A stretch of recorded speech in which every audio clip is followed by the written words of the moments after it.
Knossos is an ancient city on the island of Crete, famous for its palace complex that was the center of the Minoan civilization, one of the earliest and most advanced civilizations in Europe. Knossos has a unique and diverse geography that influenced its development and culture. Knossos is located about 5 miles, 8 kilometers, inland from the northern coast of Crete, near the modern city of Heraklion. It stands on a knoll between the confluence of two streams, the Keratos and the Vlikia, which provide water and fertile land for agriculture. The site covers an area of about 10 square kilometers, 3.9 square miles, with the palace occupying about 14,000 square meters, 150,000 square feet. Knossos was connected to other towns and ports on Crete by paved roads, and it also engaged in trade with other regions of the Mediterranean, such as Egypt, Anatolia, and mainland Greece. Knossos has a Mediterranean climate, with hot and dry summers and mild and rainy winters. The climate is suitable for growing crops such as wheat, barley, grapes, olives, figs, and dates. Knossos is surrounded by hills and mountains that offer natural protection and resources. To the east of the site is the imposing limestone ridge of Aelias, which rises to about 400 meters, 1,300 feet, above sea level. To the west is the lower Acropolis hill, Monasteriako Kefali, which has a height of about 200 meters, 660 feet. These hills hide Knossos from the sea and limit it. Knossos is an ancient city on the island of Crete, famous for its palace complex that was the center of the Minoan civilization, one of the earliest and most advanced civilizations in Europe. Knossos had two palaces that were built and rebuilt over time, reflecting the changes and challenges that the Minoans faced. The first palace at Knossos was built around 2000 BC, at the beginning of the Middle Minoan period. It consisted of several buildings arranged around a rectangular central court. The palace was a political and religious center, as well as a storage facility for surplus goods. The palace also displayed the artistic achievements of the Minoans, such as polychrome pottery with geometric and floral motifs. The first palace had 4 main entrances, one on each side of the court. The west entrance led to the throne room, where the king or queen of Knossos sat on a gypsum chair decorated with griffins. The east entrance led to the residential quarters, where the royal family and guests stayed. The north entrance led to the customs house, where visitors and traders were received and registered. The south entrance led to the workshops, where craftsmen produced metalwork, pottery, weaving, and painting. The first palace also had long narrow rooms that served as magazines for storing wheat, oil, wine, and other commodities. These rooms had large clay jars called pithoi that could hold up to 500 liters, 132 gallons, each. The magazines were located on the east wing of the palace and were accessed by wooden staircases.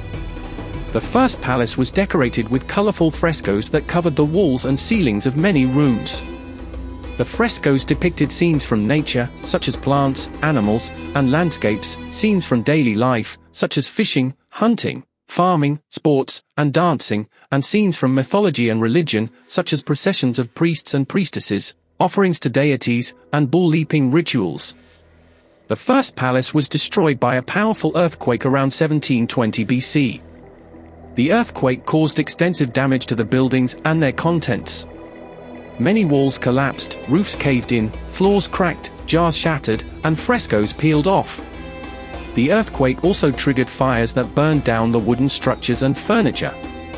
The inhabitants of Knossos were forced to abandon the palace and seek refuge elsewhere.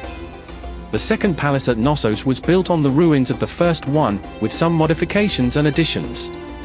It was completed around 1700 BC, and lasted until about 1400 BC. It was larger and more elaborate than the first palace, with colonnades, staircases, frescoes, and drainage systems. It was also more complex and labyrinthine, with many rooms and corridors that were hard to navigate. The second palace was the peak of the Minoan civilization, which dominated the Aegean region until its decline.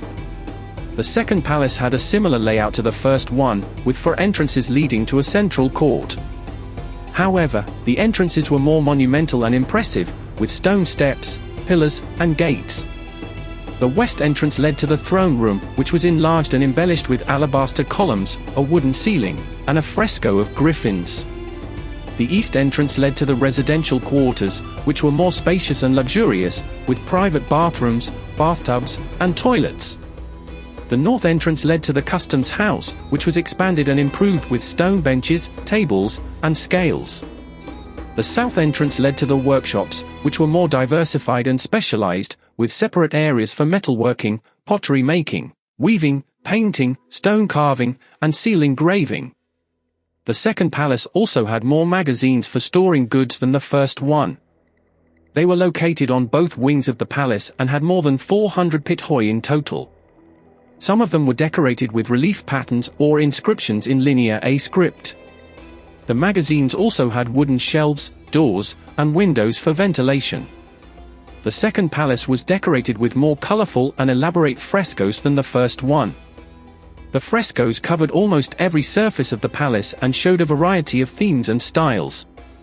Some of them depicted natural scenes, such as dolphins, birds, flowers, and monkeys. Some of them depicted scenes from daily life, such as fishing, hunting, farming, sports, and dancing. Some of them depicted scenes from mythology and religion, such as bull-leaping rituals, processions of priests and priestesses, offerings to deities, and scenes from the life of the goddess. The frescoes also showed the Minoans' love of beauty, movement, and harmony. The second palace was also more advanced and sophisticated than the first one in terms of technology and engineering.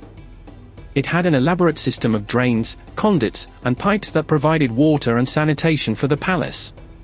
It had a ventilation system that allowed fresh air to circulate through the rooms. It had light wells that brought natural light into the interior spaces.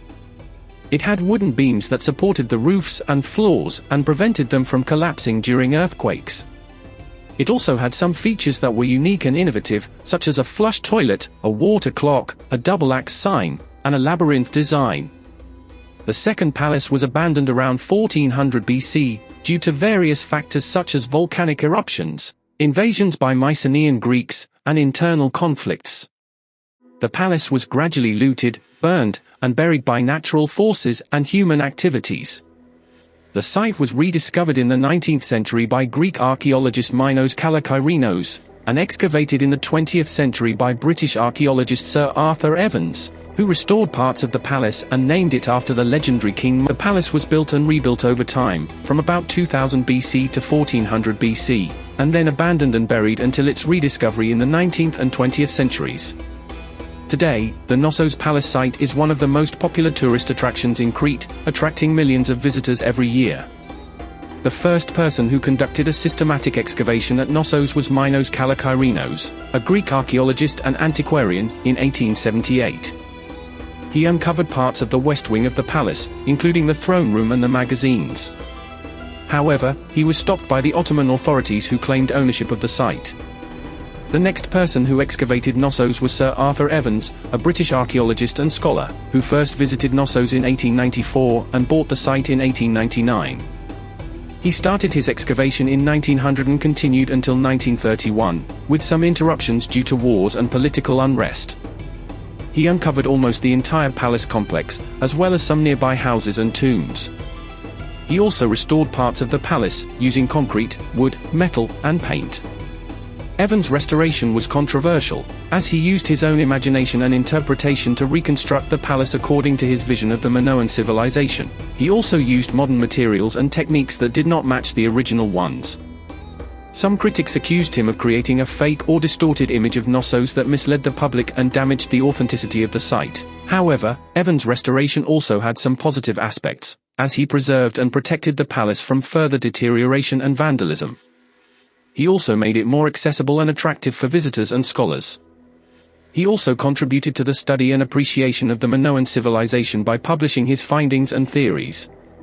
Today, the Knossos Palace site is managed by the 23rd Ephorate of Prehistoric and Classical Antiquities, a department of the Hellenic Ministry of Culture and Tourism. The site is open to the public every day from 8 AM to 8 PM, except on some holidays. The entrance fee is €15 for adults and free for children under 18 years old. The site is also accessible by bus or car from Heraklion. The Knossos Palace site offers many attractions and activities for visitors of all ages and interests. Some of the highlights are: The throne room. This is one of the most famous rooms in the palace, where the king or queen of Knossos sat on a gypsum chair decorated with griffins. The room has a wooden ceiling, alabaster columns, frescoes of griffins and lilies, and a stone basin that may have been used for ritual washing. The magazines. These are long narrow rooms that served as storage areas for wheat, oil, wine, and other commodities. They have large clay jars called pithoi that could hold up to 500 liters, 132 gallons, each. Some of them are decorated with relief patterns or inscriptions in Linear A script. The frescoes. These are colorful paintings that covered almost every surface of the palace. They depict scenes from nature, such as dolphins, birds, flowers, and monkeys, scenes from daily life, such as fishing, hunting, farming, sports, and dancing, and scenes from mythology and religion, such as bull-leaping rituals, processions of priests and priestesses, offerings to deities, and scenes from the life of the goddess. The frescoes show the Minoans' love of beauty, movement, and harmony. The light wells. These are vertical shafts that bring natural light into the interior spaces of the palace. They also create a pleasant contrast between light and shadow in the rooms. The drainage system. This is an elaborate system of drains, conduits, and pipes that provide water and sanitation for the palace. It includes features such as flush toilets, bathtubs, fountains, and sewers. The labyrinth design. This is a design that consists of a series of interlocking squares that form a complex and confusing pattern. It is found on the floors, walls, and ceilings of the palace, as well as on some objects such as seals and coins. It may have been a symbol of the palace itself, or a representation of the mythical labyrinth where the Minotaur was kept. Besides exploring the palace, visitors can also enjoy other activities at the Knossos Palace site, such as visiting the nearby archaeological museum of Heraklion, where many of the artifacts and frescoes from Knossos are displayed. Watching a theatrical performance or a musical concert at the ancient theatre of Knossos, which is located outside the palace to the northwest.